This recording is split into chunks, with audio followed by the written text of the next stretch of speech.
Fábio. É bem provável que você já tenha ouvido alguém utilizar a marca Omo para se referir a sabão em pó, ou Nescau para chocolate em pó, ou Ray-Ban para óculos de sol, ou Bombril para esponja de aço. É comum algumas marcas virarem sinônimo de produto. Isso acontece, entre outras coisas, por conta de um marketing poderoso. Mas não é sobre marketing, nem sobre sabão em pó, achocolatado, óculos de sol e esponja de aço que falaremos hoje. Aliás, o tema dessa 13ª edição é completamente diferente. Os exemplos que mencionamos é apenas para ilustrar que no mundo das criptomoedas acontece algo parecido. Ao se referir às moedas digitais, muita gente não utiliza a terminologia correta, e sim a palavra Bitcoin, que na verdade é apenas uma entre quase 2.000 criptomoedas existentes no mundo. Esse mercado se tornou um universo de investidores, como ocorre, por exemplo, com ações de empresas. Compra-se uma criptomoeda ou uma fração dela na esperança, ou na convicção, ou como uma aposta de que ela vai se valorizar. Exatamente como no mercado imobiliário, elas oscilam.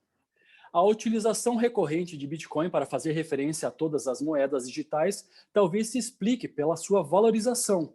Quando ela surgiu em 2009, um Bitcoin valia míseros 39 centavos de dólar. Hoje, pouco mais de uma década depois, uma unidade dessa moeda vale mais de 30 mil dólares, ou algo em torno de 200 mil reais. Assim, é inevitável surgir um caminhão de perguntas. O que é uma criptomoeda? Como surge? Onde é aceita? E o Bitcoin? Por que vale tanto assim? Por que nenhuma outra moeda digital é tão valiosa como o Bitcoin? Ela vai continuar se valorizando? E investir nesse mercado é seguro? É rentável?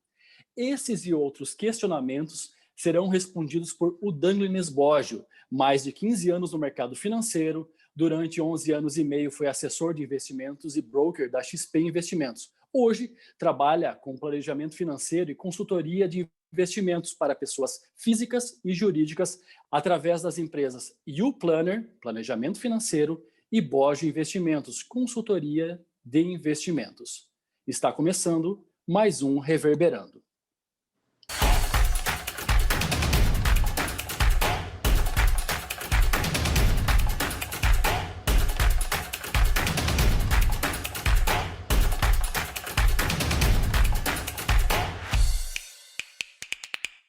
Olá, sejam bem-vindos a mais um Reverberando, agora na 13ª edição. Olá, Guima, olá, Thiago e olá, Udanglenes, o nosso querido Uda. É sempre bom receber um amigo de longa data. Obrigado por aceitar nosso convite. E já vamos direto ao assunto. O que é uma criptomoeda? Como que ela se desenha? O que caracteriza uma moeda digital ser chamada de criptomoeda ou, enfim... Olá. Olá, pessoal. Boa noite. Uma honra estar aqui com vocês. E o Lincoln entrou em contato comigo para a gente bater um papo sobre criptomoedas. Não é exatamente a minha área, mas é relacionado, né, com o mercado financeiro.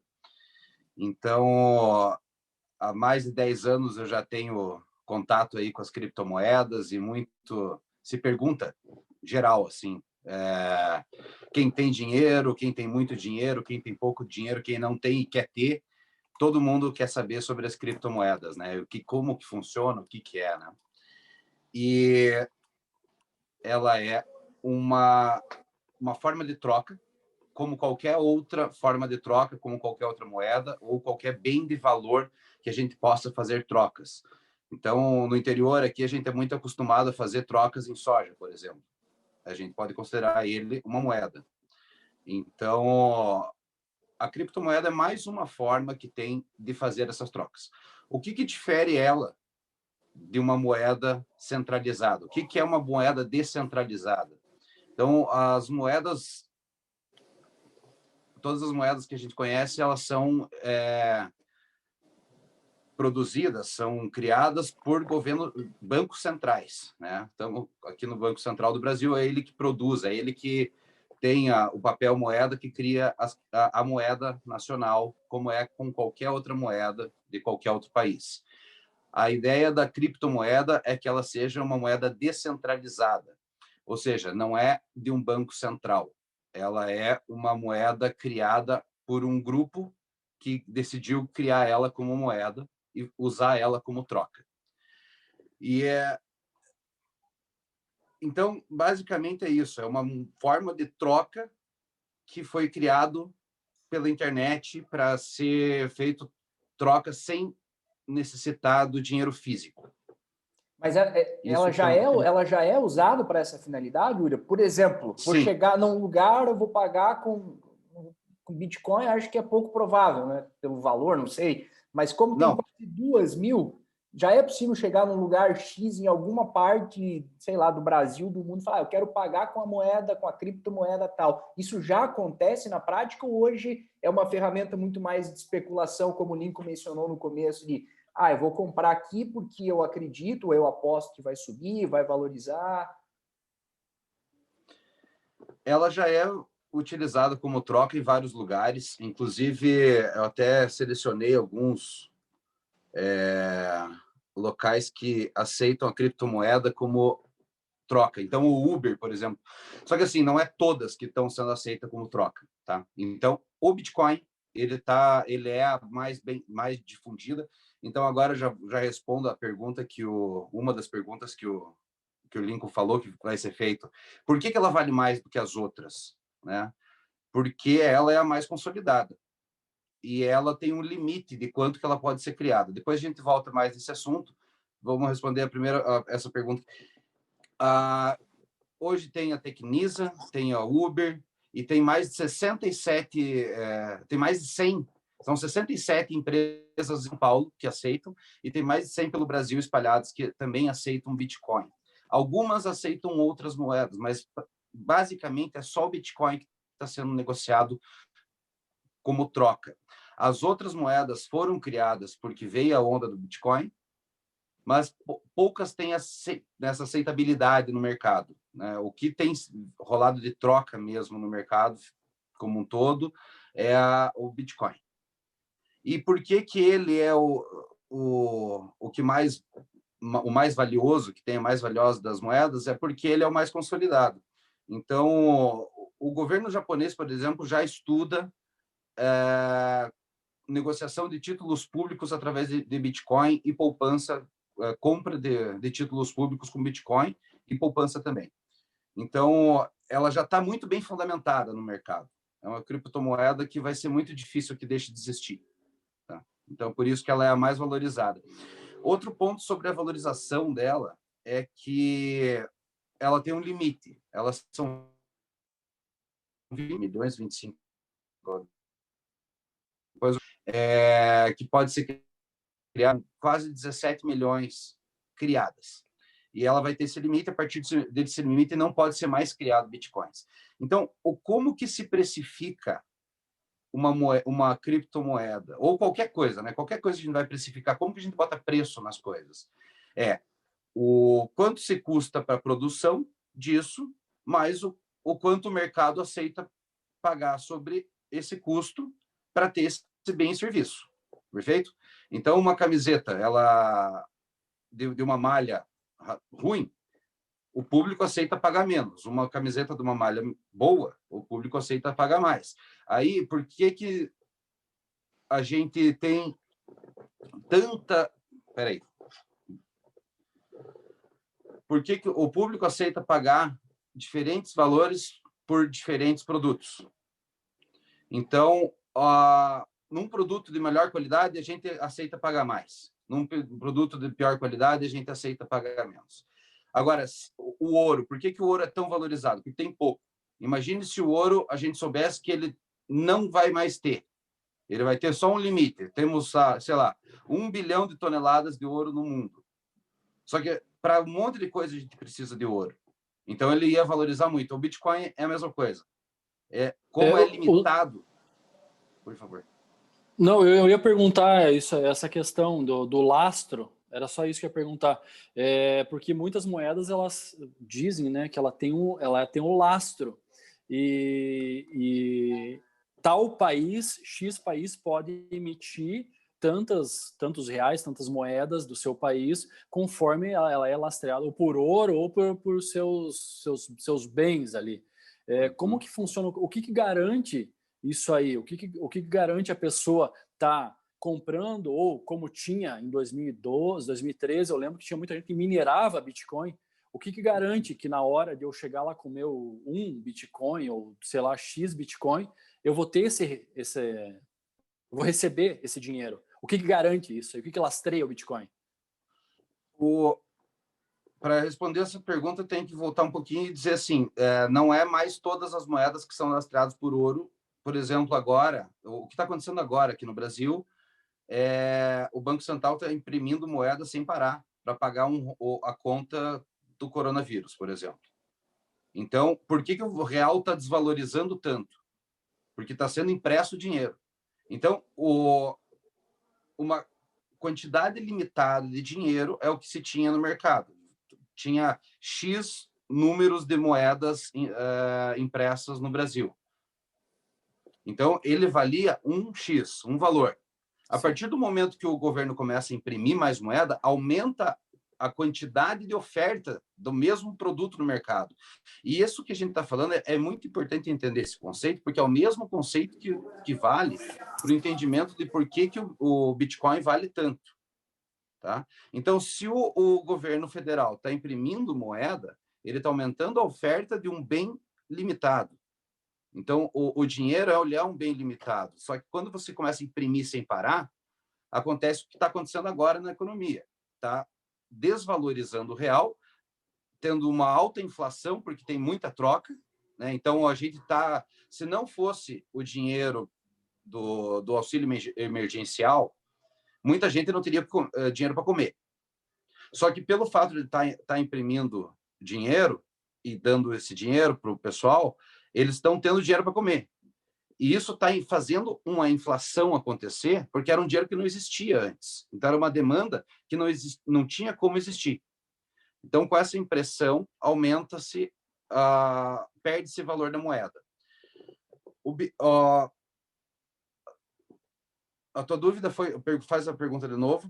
O que garante que na hora que... exatamente, a 30 mil dólares. Não, então, eu vou lá e eu quero meu dinheiro agora. Isso. Então, o real, ele era indexado ou lastreado, desculpa, não é indexado, ele era lastreado no ouro. Ele deixou de ser, eu não sei quando que foi, não lembro quando que foi, mas faz lá uns 15, 20 anos que ele já não é mais lastreado em ouro. E outras moedas, além do real, também deixaram de ser lastreadas em ouro. Para quê? Para o governo poder imprimir mais. Então, deixamos de lastrear a nossa moeda, automaticamente perde esse valor, só que eu consigo imprimir mais e pagar o povo, né? O povo ter dinheiro no bolso, certo? Então, o Bitcoin, ele também não tem lastro em nada. Ele é criado através de uma programação, chama blockchain. Então, como que o lastro dele funciona através da criação dele, porque é um bloco de informação que está contido dentro de uma programação de computador. Então, é papo de analista de sistemas mesmo, né? Mas ele dentro desse bloco de informação, tem toda a informação desde que ele foi criado. Quando que esse Bitcoin foi criado? Para quem que foi o primeiro dono dele? Para quem que ele foi vendido e no que ele foi trocado? Então, toda essa informação é onde se busca o lastro da moeda. Então, por isso que é muito difícil, além de toda a codificação que ele tem, é muito difícil do hacker conseguir roubar, porque ele vai ter que roubar toda essa informação e ainda colocar como se ele estivesse comprando de alguém. Só que daí, no momento que ele tiver isso na mão, roubei o teu Bitcoin, você vai chegar e reclamar, viu? Mas eu não vendi para ele. Isso aqui foi um roubo. E daí vão, lógico, conseguir identificar uma invasão. Então, esse é um dos pontos da segurança do Bitcoin. Então, ele tem esse lastro de toda a movimentação que aconteceu desde a sua criação. Então, tem Bitcoin que foi criado lá em 2009, tem Bitcoin que foi criado em 2015. Tem Bitcoin que ainda nem foi criado, né? Então, tudo isso, lógico, a gente está falando de Bitcoin, mas vale para quase que todas as moedas, as criptomoedas. Antes do okay? Guima fazer a pergunta, bem rapidinho, duas questões. Oscilou para mim, não sei se foi só para mim, ou da hora que você explicou para a gente que tem uma quantidade limitada, é isso, né? De Bitcoin. Qual é essa quantidade? Que naquela hora, como oscilou para mim, eu não consegui pegar essa informação aqui, por favor. E aí, enquanto você procura aí, porque já vi que você imaginou que não ia precisar dessa informação de novo, né? Mas aí, enquanto você procura, eu quero aproveitar e perguntar, entre aspas, dá para falsificar o Bitcoin ou por causa desse conjunto de informações não é possível? Não é possível falsificar Bitcoin. Não tem como ele ser falsificado, né? Porque ele é uma mineração e é muito... Então, um ponto importante, uma coisa que é muito... Tá, de onde que vem? Como que é criado? Como que é... Essa é uma dúvida que eu sempre tive a respeito da criptomoeda e principalmente do tal do Bitcoin. Parece, pelo menos para quem é leigo no assunto, que não faz muito sentido esse processo de criação, de surgimento. Se você puder explicar também, acho que é importante, encaixa bem aqui na nossa conversa. Tá, o Bitcoin ou qualquer outra criptomoeda, eles são criados da mesma forma. E eles são minerados através de mineradoras específicas. Então, a gente tem que entender o que é uma mineradora de Bitcoin. Onde que elas estão, né? Então, a gente tem que começar onde que existe mineradora de Bitcoin. Muitas no norte da Europa, algumas aqui no Paraguai, na China, Índia tem muito, nos Estados Unidos também tem, só que é muito... o maior custo que tem para a produção de Bitcoin é luz, é energia. Então, o que é uma mineradora de Bitcoin? É um barracão gigante. Então, já ouvi alguns ali não visitei, mas eu já ouvi em fotos, assim, né, para saber como é que funciona, o que é, como é que ele é. É um baita de um barracão, então tem ali no Paraguai uns barracões gigantes, enormes, com um monte de computador dentro. Na verdade, é um baita de um processador que dá 20 mil metros quadrados de processamento de dados, ou mais. Ainda tem mineradores com 200 mil metros quadrados. E nada mais é do que um barracão com um ar-condicionado no talo, porque é muito processamento. Ou, por exemplo, por que tem lá no norte da Europa? Porque eles usam as geleiras, eles constroem os barracão embaixo, a parte de processamento de dados eles constroem embaixo da neve, embaixo de rio congelado, porque o processamento de dados é muito grande e esquenta muito. Então, como o maior custo que tem é de luz, a maior custo, na real, é resfriar os processadores. Então, é um monte de computador junto, funcionando para ir minerando e criando essas moedas. E todos esses computadores, eles estão lá funcionando e formatando e fazendo uma programação, né? Rodando uma programação onde minera os bitcoins, onde cria eles. Agora, qual que é o código de criação, né? Cada um tem o seu. Mas é nada mais que isso, é um barracão gigante com um monte de computador e gastando muita luz para refrigeração dele. Então, por isso que tem muito no Paraguai, porque a luz no Paraguai é barata. Por isso que não tem no Brasil, porque a luz do Brasil é cara, né? E por isso que existe muito no norte muitas mesmo, lá no norte da Europa, Suécia, Noruega, né? Essa região bem no norte da Europa tem bastante, porque lá é muito frio e eles usam esse frio a favor para economizar energia. Mas e vale a pena o investimento? Desculpa, Gui, você é que está surgindo as vale, né? Vale o ponto que estão fazendo. Então, assim, porque antes, quando valia pouco, antes valia pouco o Bitcoin, era um investimento acreditando nessa rentabilidade. Então, leva na valorização dele. Sim. Leva a crer que ele ainda tem muito a se valorizar. Então, esse é um ponto que eu discuto bastante e falo bastante com cliente, amigo, que me pergunta sempre, né, sobre isso. Quanto vale um Bitcoin? Essa é a resposta de 1 milhão. Ninguém sabe dizer. Então, qualquer pessoa que te falar quanto que ele vai valer, aonde que ele vai parar, ele está mentindo porque ninguém tem como saber. Tá? Então, de fato, o Bitcoin, como eu falei lá atrás sobre qualquer bem e serviço, o que é o custo dele? É o matéria-prima, mais produção, mais lucro, e esse lucro é o que o público aceita pagar. Perfeito? Então, isso é a base da economia. Então, o custo de produção de um Bitcoin é a estrutura que se monta, mais a luz que se gasta. Perfeito? Esses são os custos. Agora, o quanto ele vale não tem a ver exatamente com a produção. Então, teoricamente, ele tem que valer pelo menos mais do que ele custa para ser produzido. Certo? O custo de produção do Bitcoin hoje, um tempo atrás eu li, estava na casa de R$600, mas é outra informação que eu tenho que buscar. Aí compensa, né? Viu? Enquanto vocês comentam, eu busquei aqui informação, portaldobitcoin.wall.com.br. O Bitcoin foi projetado para ser a princípio de uma oferta finita, e ele foi criado pelo Satoshi Nakamoto em exatamente 21 milhões de Bitcoins, que era a informação que estava... Tá. Aí, sobre esse Satoshi Nakamoto, essa pessoa nem existe, né? É um codinome que foi criado pelo grupo que criou o Bitcoin. E tem muita teoria da conspiração em volta disso, porque até uma das mais interessantes é que Satoshi Nakamoto, só que lá no Japão, eles costumam, por exemplo, o Douglas Bojo, eles costumam, por exemplo, chamariam de Bowood, entendeu? As duas primeiras letras do sobrenome, as duas primeiras letras do nome, só que ao contrário. Então, o Lincoln Busata seria Bully, tá? E Satoshi Nakamoto, ao contrário, fica NASA.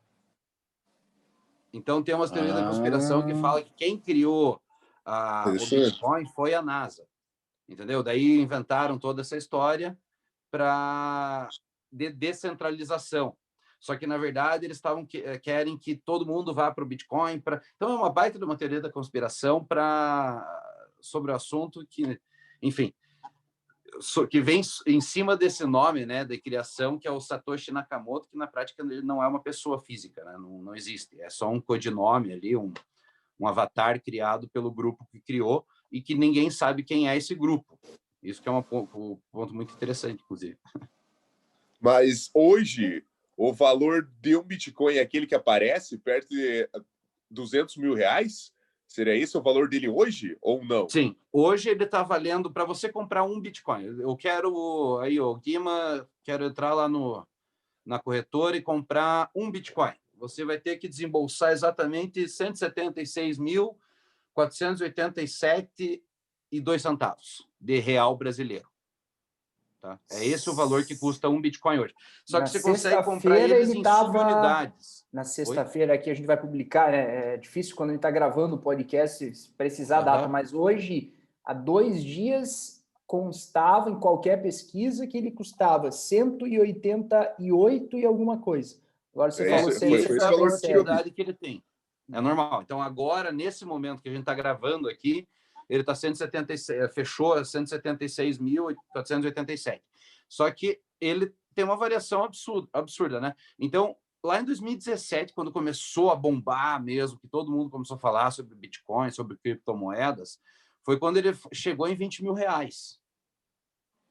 Né? Então, lá na época, os caras falavam, pô, vale muito, não dá para comprar agora, já subiu. Fala, cara, falavam a mesma coisa, o que eu respondi falavam a mesma coisa quando ele estava R$400. Falavam a mesma coisa quando ele estava R$3 mil. Falam a mesma coisa quando ele está 200 mil, né, 20 mil, e vão falar com 200 mil, e vão falar com 2 milhões. Então, assim, quanto que vai valer, ninguém tem como saber. A questão é, ele é uma moeda finita, né, então ele tem um limite de troca. Então, o que pode fazer? A pergunta que a gente tem que se fazer nesse momento é o que pode acontecer que o Bitcoin deixe de valer, né? teria que encontrar uma tecnologia melhor do que o Bitcoin de troca. Né? Essa é outra pergunta de 1 milhão, né? Tem aquela e mais essa aí agora. Mas essa até dá para a gente responder. Que a possibilidade é essa, é criar uma dessas criptomoedas que já existe, ela se mostrar mais barata de produção e mais segura do que o Bitcoin. Entendeu? Ou outro método de troca que substitua isso, né? Substitua o Bitcoin.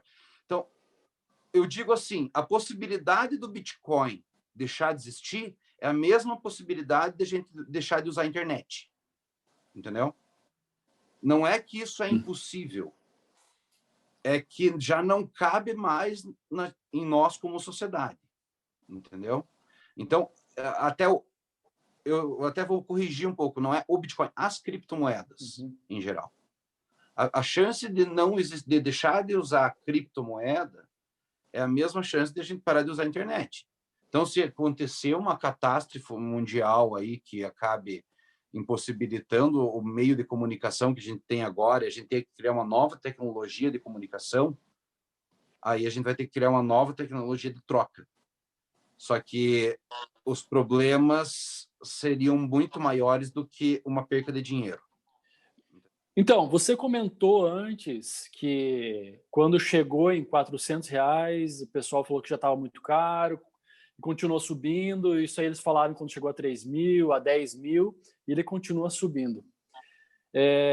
A pergunta é, você, nesse período, chegou ou, se sim, se continua investindo em criptomoedas?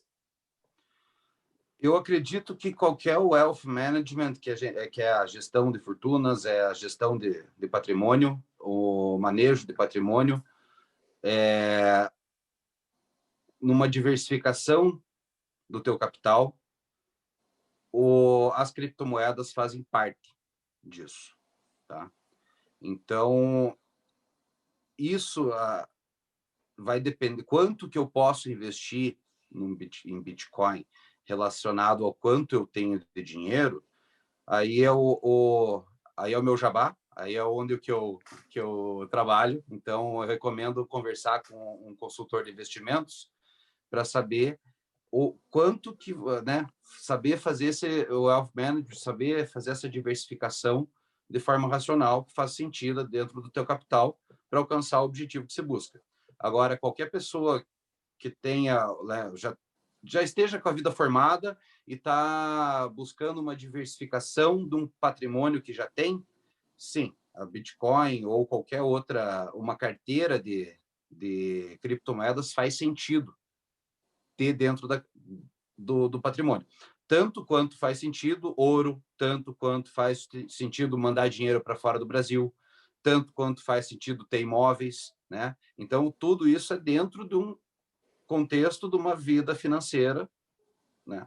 Não para você pegar e colocar toda a tua economia dentro de um produto altamente volátil, com um potencial de risco tremendo, né? Onde a gente vê uma volatilidade absurda, né? Então, é uma parcela do capital de cada um, aí quanto que faz sentido, é bom procurar um profissional especializado da área para saber. Nesse caso, a gente está falando, vamos pensar assim, um investidor que já tem um nível bom de conhecimento, tem ali uma reserva, ou tem uma boa renda, ou já investe. Para essa pessoa, se ela chegar em ti, tu recomenda que ela bote um percentual de Bitcoin ou de outra criptomoeda na carteira dela. Hoje, sim.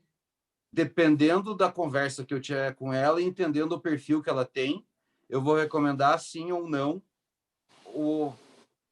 ele colocar um pouco de dinheiro dentro numa carteira de criptomoedas. Não necessariamente todo mundo tem que ter, né? Não é um mercado para todo mundo mesmo, né? Mas é uma ótima diversificação. Agora, tem que ter a plena consciência, gente. O que é a volatilidade do Bitcoin? Se eu colocar 10 mil reais, eu posso ver esses 10 mil virar 5. Se eu botar R$1 milhão, eu posso ver esses 1 milhão virar 500 mil, posso ver ele virar 200 mil, posso ver ele virar 50 mil, posso ver ele virar 5 milhões. Né? Então, eu vou ter que fazer um parênteses aqui, Uda, desculpa, e cortar a frente aí do Por favor, do fica à Guima vontade, e do Lincoln. A minha dúvida agora tem muita gente ainda que olha para esse mercado da criptomoeda e acha que vai ficar rico da noite para o dia? E eu te pergunto isso porque, assim, eu não sou um exemplo de investidor, pelo contrário, estou tentando construir uma base de conhecimento. Mas conforme você vai estudando e entendendo as coisas, você vai sendo direcionado ou vai ficando inclinado ao investimento um pouco mais seguro, a longo prazo. Você entende que é difícil você ficar rico no mercado de ações, no mercado imobiliário, enfim, qualquer outro mercado da noite para o dia. Acontece? Sim, mas é muito difícil. O que ocorre geralmente é o contrário, você investir com um pouco mais de conhecimento, com um pouco mais de tempo, né? Então a gente vê por aí ainda muita gente que eu ganhei não sei quanto no mercado de opções. Você vai lá, investe um dinheirinho e de repente aquilo vira um valor absurdo. Enfim, só ilustrando com essas explanações para te perguntar, então, se tem muita gente que chega até você, eu quero botar o dinheiro aqui no Bitcoin porque vai subir, isso aqui vai multiplicar. Aí você tem que chegar para o cara e falar, calma, não é bem assim. Tem muito disso ainda? Muito, absurdo quanto ainda. Então, por isso, inclusive a YouPlanner, que me tornei sócio aí há pouco tempo, é uma empresa que já está consolidada no mercado e eu gostei muito do projeto deles. Eles vêm bem nessa área do planejamento financeiro.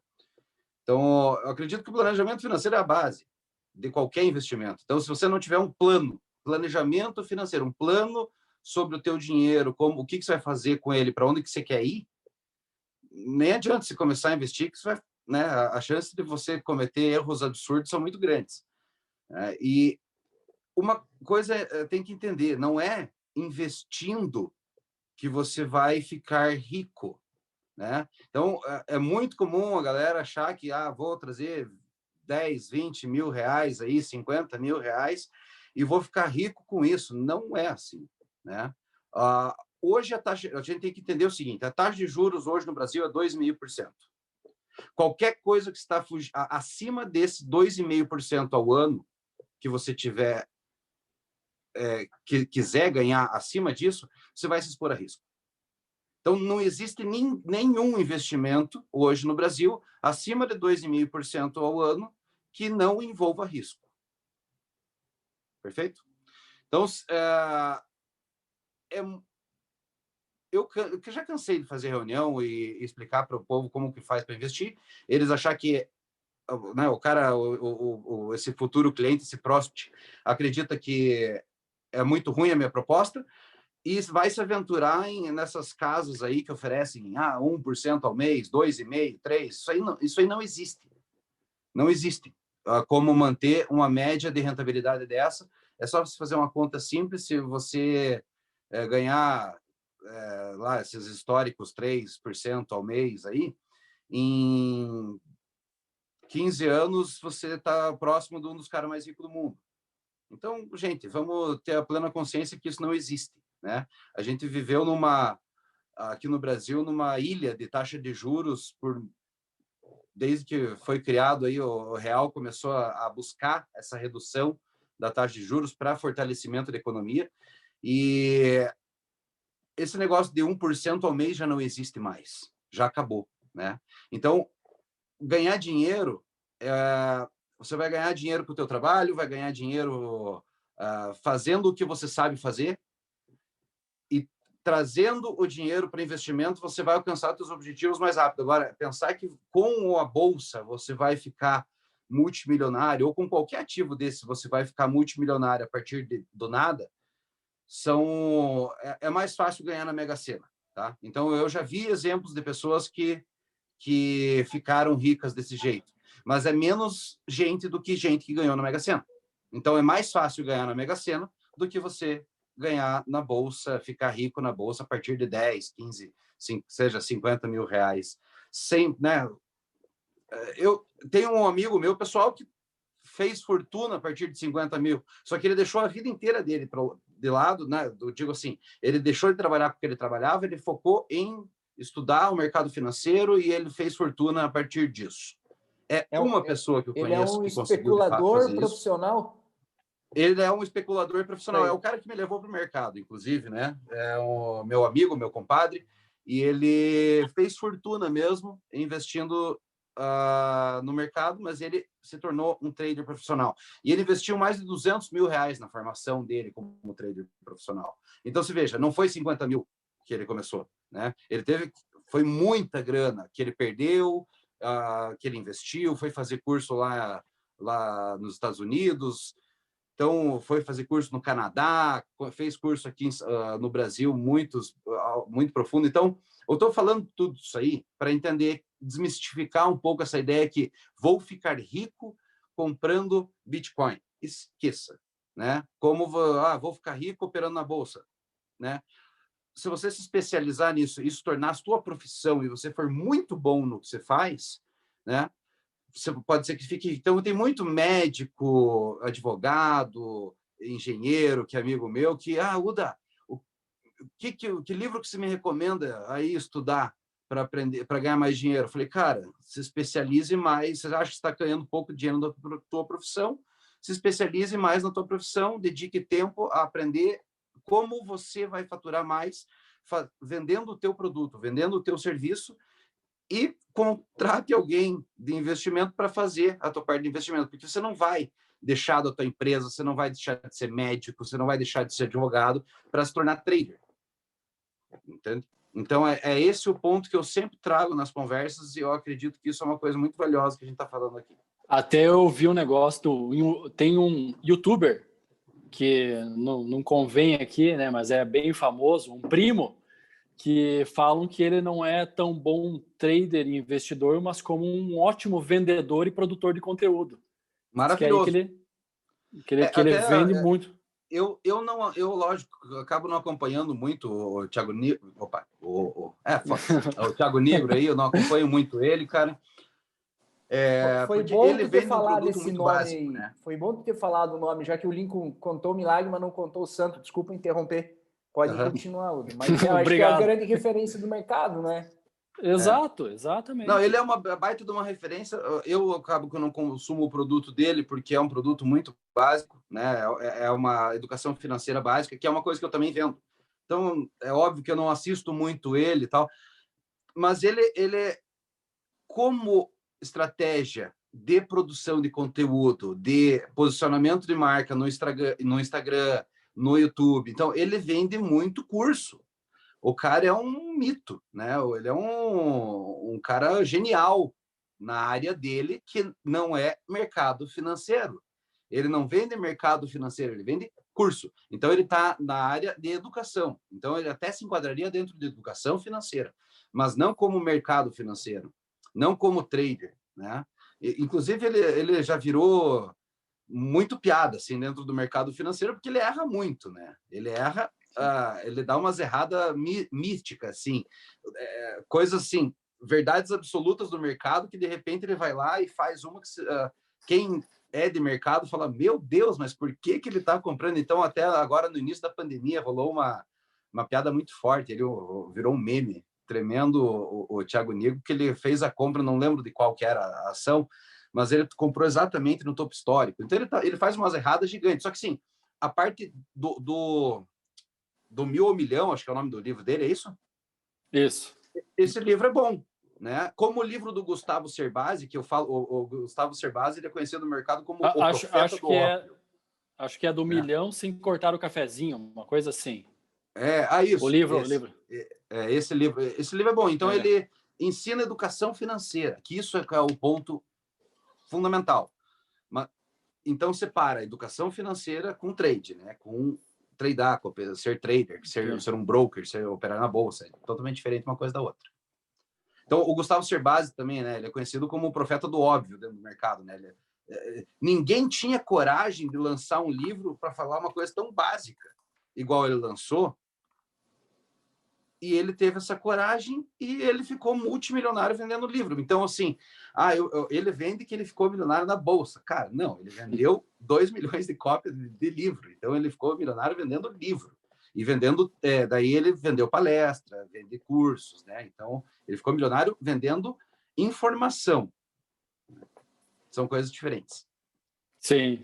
Guima. Eu queria saber o seguinte, se essa alta valorização que o Bitcoin teve ao longo dos anos foi porque ele está chegando no limite, ele está se acabando? É esse um dos motivos que levou a ele se valorizar bastante? É um dos motivos. Um dos motivos é porque ele tem limitação e ele já foi se consolidando como moeda, né? Ele já é uma das... É a criptomoeda mais já fundamentada, né? Vamos dizer assim, no mercado. Todo mundo conhece, todo mundo já confia. Então, mas um dos pontos, sim, é a limitação dela. Né? São 20, como o Lincoln conseguiu buscar, ótimo jornalista, esse cara, fera. Ele conseguiu buscar informação redondinha ali, a 21 milhões de criptomoedas, que é o Bitcoin, né? Já que a gente entrou, e eu imaginava o programa justamente com essa dinâmica mesmo, explicando o que é o Bitcoin, como se cria, por que valoriza, e chegando nesse ponto que a gente está agora, que é o de investir de uma forma melhor, acho que eu posso usar esse termo, né? Porque, no geral, estudando e pesquisando a respeito, chega-se à informação de que no Brasil se investe pouco, né? Eu acredito muito nisso, realmente. Investimento é poupança. Desde sempre se coloca o dinheiro na poupança, o que deixou de ser um bom negócio há muito tempo. Uda, uma carteira hoje bem estruturada de investimentos, o que tem que ter? Tem que ter ações, tem que ter renda fixa, dá para misturar um pouco de cada investimento, mais risco, menos risco? Tudo depende do perfil. Tudo depende da realidade. Você poderia ter um irmão gêmeo que também tivesse a mesma profissão que vocês tivessem a mesma criação, tudo absolutamente igual, morassem num apartamento de frente um com o outro, o planejamento de vocês seria totalmente diferente. A realidade financeira de vocês seria diferente. Os teus filhos teriam idades diferentes dele, do teu irmão. Então, tudo depende do perfil e realidade e momento da pessoa. Nós vamos pensar numa pessoa de perfil conservador. Tá. Agora, conservador. Dá para um perfil conservador ter um percentual, mesmo que muito pequeno, de renda variável na carteira, mesmo sendo bastante conservador? Todo mundo... Agora, eu vou completando. A ideia é o seguinte. Existe um negócio que chama colchão de segurança, que é a base financeira, é a proteção de risco, é o dinheiro que não pode... que tá para te proteger a vida financeira. Então, primeiro ponto, a gente tem que formar um colchão de segurança. Sem antes formar colchão de segurança, não adianta. Então, o que é um colchão de segurança também vai depender de perfil, de pessoa. Se o cara é servidor público, se o cara é empresário, se o cara é agricultor ou se o cara é do comércio. Cada perfil vai ter um volume diferente de fluxo de caixa necessário de manutenção de vida por um período curto, né? Mas, em geral, a gente diz assim, pelo menos 6 a 12 meses de vida, você tem que ter dinheiro guardado, né? Numa renda fixa. Zero risco, né? Então, essa fica a recomendação básica, é isso, lá, pelo menos os 8 meses, vamos fazer uma média, né? De 6 a 12 meses, de manutenção de vida. Então, se você gasta 10 mil reais por mês, você precisa ter de 60 a 100 mil de liquidez imediata numa renda fixa. A partir desse momento que você vai começar a pensar em investimentos. Vamos acabar com o sonho de muita gente que está nos ouvindo agora. Se não tem essa reserva de emergência, esse colchão, e está pensando em investir, já pode não, daí, uma pergunta que sempre me fazem. Udal, eu tenho 15 mil, o que eu faço? Eu falo, guarde. Né? Eu sempre falo isso, guarde esse dinheiro, não gaste. E acumule mais para a gente conseguir fazer um planejamento. Né? Então, lógico que eu falo isso para amigo, né? Explicando, cara, guarda a grana que é melhor que você faz. Agora, vamos lá. Uma pessoa já com formação de patrimônio, já tem o colchão de segurança, já está com o carro quitado, casa quitada, tá? Quer fazer uma diversificação? As pessoas, sim, ela vai ter criptomoeda, ela vai ter ações, vai trabalhar com o mercado futuro, talvez caiba ela comprar uma soja e deixar estocada, né? Depende muito do perfil de cada um, mas dentro da diversificação, hoje, com a taxa de juros a 2%, não faz mais sentido nenhum manter em poupança ou renda fixa o grosso do teu dinheiro, né? O que exceda a tua necessidade básica, que é o colchão de segurança, que é essa reserva de emergência. Não faz mais sentido manter em renda fixa. Então, uma coisa que você falou agora há pouco, Thiago, é que investe pouco. O brasileiro investe pouco. Na verdade, o brasileiro investe bastante, só que investe mal. Então, o investir na poupança, a poupança do Brasil, ela é gigante. Aqui em Guarapuava, onde eu moro, são quase 4 bilhões que estão em poupança. É um absurdo de dinheiro. Só que é óbvio que eu tenho plena consciência, né? E a gente tem que ter essa consciência, todo mundo, que desses 4 bilhões que estão na poupança aqui, tem mais de 2 aí que não tem como sair da poupança, porque é aquela conta poupança. Então, esse dinheiro de conta poupança, por exemplo, todo benefício que é recebido via conta poupança. Então, todo esse dinheiro está calculado dentro da conta poupança. Só que quase metade dele não. É dinheiro de pessoas físicas que têm dinheiro em poupança, que tem grana, que tem patrimônio. Então, gente que já se aposentou e ainda guarda o dinheiro em poupança. Esse, sim, isso é um crime. Esse cara está perdendo dinheiro todo ano, todo dia. As pessoas esquecem da inflação, valor. Né? Ele está deixando, não é nem que ele está deixando de ganhar, ele está perdendo dinheiro, porque se a poupança está 2,5%, a taxa de juros está 2,5%, e a inflação deu 4%, significa que você não consegue mais comprar a mesma coisa que você conseguia do ano passado para cá. Você perdeu o dinheiro, você perdeu o valor, né? Deixou de ter poder de compra. Isso é uma coisa que me preocupa muito, e é muito disso que eu estou no mercado financeiro. Porque para mim é uma coisa muito óbvia, que eu tive que aprender isso muito cedo na minha vida. Eu me obriguei, por questões familiares, de aprender esse tipo de coisa. Para mim sempre foi muito óbvio, mas eu sei que para a maioria não é. Então, das minhas missões dentro do mercado financeiro é trazer essa consciência, né, essa educação financeira. Então, eu também trabalho na minha antiga empresa, também já trabalhava com educação financeira. Quando eu comecei no mercado, eu comecei como curso, né? Eu era trainer de curso de bolsa, de finanças pessoais, e ainda dedico boa parte da minha vida a isso, a trazer essa consciência de que a poupança e renda fixa é perder dinheiro, né? Porque a taxa de juros está menor do que a inflação, né? Nem deixar de ganhar, é perder mesmo, né? É perder. A prática é essa, é perder dinheiro. Tu conhece muita gente que investe em Bitcoin? Conheço. Você investe? E assim, o investir em Bitcoin, isso é uma coisa que também eu acho que é importante a gente desmistificar dentro dessa nossa conversa. Existe comprar Bitcoin como comprar uma moeda qualquer, ouro, dólar, euro, e deixar em casa guardado, pensando em qualquer necessidade, ou você comprar via uma corretora como investimento. E existem os traders, que daí eles não estão comprando a moeda. Existe o trader, o broker, ou quem opera, quem fica comprando e vendendo ouro, dólar, euro, e também os que ficam comprando e vendendo bitcoins. Então, eles não estão comprando o bitcoin exatamente, eles estão comprando e vendendo preço. Então, o preço bateu, eu compro, o preço bateu, eu vendo. Como tem gente, como se faz com uma ação de uma empresa, por exemplo, muito milho e boi na bolsa. Mas eu não estou comprando eles pensando em longo prazo. Eu estou comprando e vendendo preço. E podia ser qualquer outro produto. É esses que eu negocio porque são os que mais têm liquidez dentro do mercado de commodities nacional.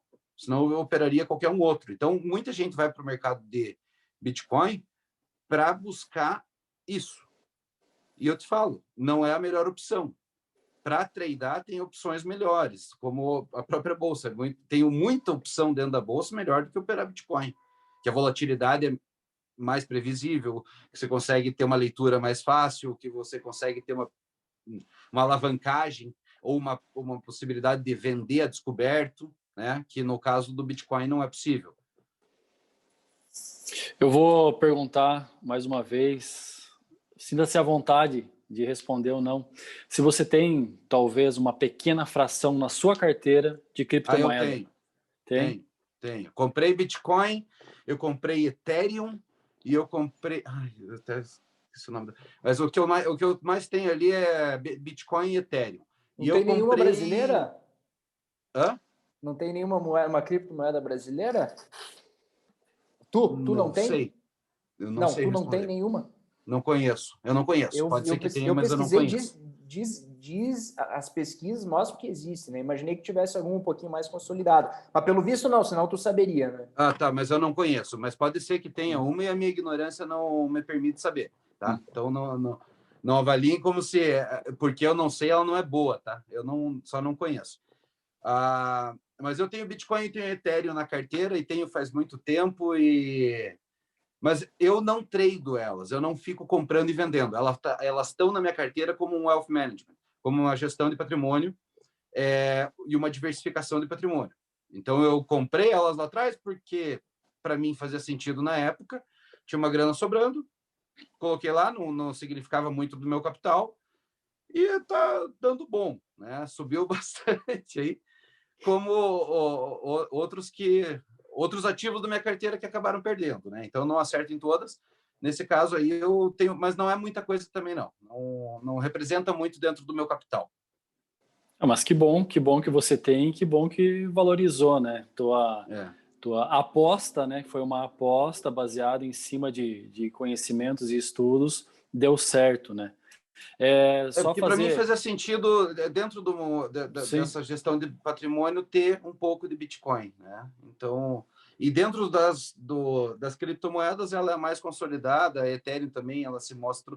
Então, o Bitcoin eu comprei porque ela era mais consolidada e o Ethereum era porque a que eu mais vi potencial de crescimento na época, de acordo com o que eu li. Agora, se vai dar certo ou não, só o tempo vai dizer. Só Deus sabe. Nem a NASA... Nem o Satoshi Nakamoto lá vai saber.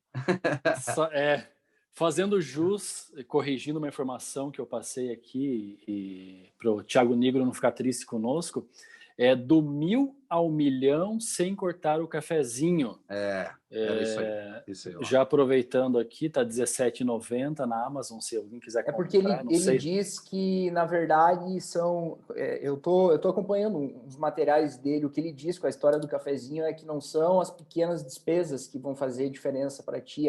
Sei lá, alguém deve ter questionado ele se ele cortaria o cafezinho. Aí ele disse que o café para ele é um combustível, ele se sente bem tomando café e ele produz melhor e tal. Então, para ele, olhando por esse lado, não faz sentido deixar de gastar, sei lá, 100, R$200 por mês para economizar no cafezinho. Mais ou menos essa história. Mas eu quero até aproveitar o gancho do Thiago aqui, ó, que você veja. A diferença entre eu estou trazendo mais uma vez a questão do perfil. A diferença entre o Gustavo Cerbasi e o Thiago Nigro. O Thiago Nigro, ele traz esse foco de você ter uma vida mais ativa, acordar mais cedo. Ele tem essa história de acordar Sim, ele faz cedo, os desafios, né? Para ser mais produtivo, para conseguir ganhar mais dinheiro, para acumular mais e você não deixar de ter pequenos prazeres. Já o Gustavo Cerbasi, ele trouxe uma educação financeira voltada para uma outra linha, realmente para um corte de custos, onde se você cortar um café por dia, você vai ter 360, lá na época que estava R$1, você vai ter R$365 a mais por ano. E esses R$365 a mais por ano, você vai colocar na taxa de juros e ao longo de 10 anos, você vai fazer um bolo de neve que vai te levar 1 milhão. Então, você veja, cada um traz uma abordagem diferente e cada um tem um público. Entendeu? Então, não tem um que esteja certo. É isso que eu quero levantar. Não tem um que esteja absolutamente certo. os dois têm visões diferentes sobre o mercado e que as duas funcionam. Tá? Agora, a questão é, eu como investidor, eu como pessoa, eu como trabalhador que ganho dinheiro e gasto meu dinheiro e o quanto que eu tenho capacidade de acumular, eu acredito que é sempre assim, entender a educação financeira de um, entender a educação financeira de outro, entender vários tipos de educação financeira diferente, para que você entenda dentro do teu perfil onde que se encaixa com a tua realidade. Né? Eu tenho um perfil que eu prefiro trabalhar um pouco mais para ganhar mais dinheiro, para ter uma vida um pouco melhor do que ficar cortando custos. Agora, a minha mãe, por exemplo, ela já é um perfil bem diferente. Ela já prefere cortar custos porque para ela isso é lucro, né? Então é perfil. Não sou eu certo, não é ela certa. Cada um tem o seu jeito de fazer. Até se tivesse uma fórmula, todos estariam milionários, ou extremamente milionários. Sim, mas se todo mundo fosse igual, o mundo seria uma porcaria. Né? Exatamente. Quero agradecer, Uda, obrigado por ter aceitado participar conosco. Como todos os programas que a gente está fazendo e está participando, foi uma aula para nós aqui. Espero que, ou com certeza, quem vai estar assistindo, vai estar ouvindo nós também, vai aprender muito sobre a questão das criptomoedas e, consequentemente, o mercado financeiro. Se você quiser, você pode deixar, até peço que deixe os seus contatos aí para nós vamos colocar nas descrições, mas como é um tema bem instigante e bem amplo, e que alguém queira entrar em contato contigo, pode ficar à vontade, por favor. Então, tá bom, gente, eu que agradeço o convite. São amigos de longa data aí, o Thiagão, fazia anos que eu não via. Eu tava aproveitar e contar como é que fala, um making off aqui, né? O Guima perguntou se eu te conhecia. Eu falei, conheço há muito tempo, né? Aí tava tentando fazer um exercício de quando foi a última vez que a gente trocou uma ideia ou se encontrou. Isso deve fazer uns 15 anos por aí. Se não fizer mais. Eu ia dizer, na faixa dos 15 anos que eu não vejo o Thiago aí. Então, é uma alegria muito grande estar aqui com vocês. E porque eu saí muito da região, né? Eu continuo indo bastante para Coronel e tal, mas o meu centro econômico hoje já deixou de ser bastante, então é bom estar batendo papo com galera daí, né? Então, trazendo essa educação financeira, essa consciência sobre investimento, sobre, né, como que funciona o mercado financeiro, como que funciona o criptomoedas em geral, tudo que se relaciona com isso, para minha região, para meu público, né? O lugar de onde eu venho. Então é muito bom estar aqui. Eu fico muito feliz do convite de vocês para poder bater um papo com todo mundo aí e trazer essa consciência para cá. E meus contatos aí, meu nome é só escrever ele que você vai achar. Não vai ter outro no Instagram, no Facebook. No Facebook, ou tanto no Instagram, é /UdaBoggio. No Twitter também, eu consigo, uma vantagem de ter um nome assim é que consegue unificar plataformas. Então, meu e-mail, é tudo udaboggio@hotmail, udaboggio@gmail, udaboggio Facebook, udaboggio é o Instagram também. O meu telefone, podem anotar aí, podem entrar em contato, é o 419-9670-4851. Quem tiver dúvida, o que eu puder responder, vai ser a maior honra para mim também. E quem tiver interesse sobre planejamento financeiro, tem uma empresa que chama YouPlanner, me tornei sócio ali com o Rafa e com a Maria. Eles são lá de Curitiba e é focada 100% em planejamento financeiro, educação financeira e a partir de investimentos eu trabalho através da Boggio Investimentos, que é a consultoria de investimentos. Saí da XP, hoje estou na Warren, que é uma plataforma que tem muito a ver com o meu perfil de trabalho, com a forma que eu gosto de trabalhar, e é um pessoal que é ex-XP, que desgostaram do modelo da XP e vieram trabalhar de uma forma muito mais transparente com o cliente. Então, vai ser uma honra poder atender todo mundo aí, porque hoje eu posso atender, seja através do planejamento financeiro ou dos investimentos, absolutamente todo mundo, né? Então, isso foi uma coisa muito legal que eu consegui unificar com essa nova sociedade com a YouPlanner. Então, fica meu convite aí. Quem tiver interesse de bater mais papo, vai ser uma honra bater um papo. Cara, muito massa, né? O podcast. Hoje eu passei a maior parte do tempo ouvindo, porque realmente sou bem leigo no assunto economia. Mas, cara, foi uma aula, muito massa mesmo. Bem da hora. Gratidão. Foi. Obrigado aí, gente. Obrigado mesmo. Valeu. Thiago. Valeu. Prazer te reencontrar, Uda, depois de tanto tempo, mas numa ocasião especial. Nosso podcast ainda está no comecinho, né? Mas devagarinho está se desenvolvendo. Então, a gente tem trazido, assim, quem pode realmente acrescentar qualidade e principalmente informação. Então, obrigado por compartilhar o teu conhecimento aí, que é gigante, muito amplo, vasto. E foi um prazer te reencontrar. Um grande abraço aí. Valeu, Lincoln. Valeu, Lima. Obrigadão mesmo. Obrigado mesmo. Tamo junto. Valeu, gente. Obrigado. Sempre estamos à disposição. Finalizando, vou trazer uma frase que eu achei bem interessante aqui. Estava buscando informação ali e apareceu essa aqui do Warren Buffett. Quando alguém vê o vizinho ficando mais rico, começa a evolução natural da bolha.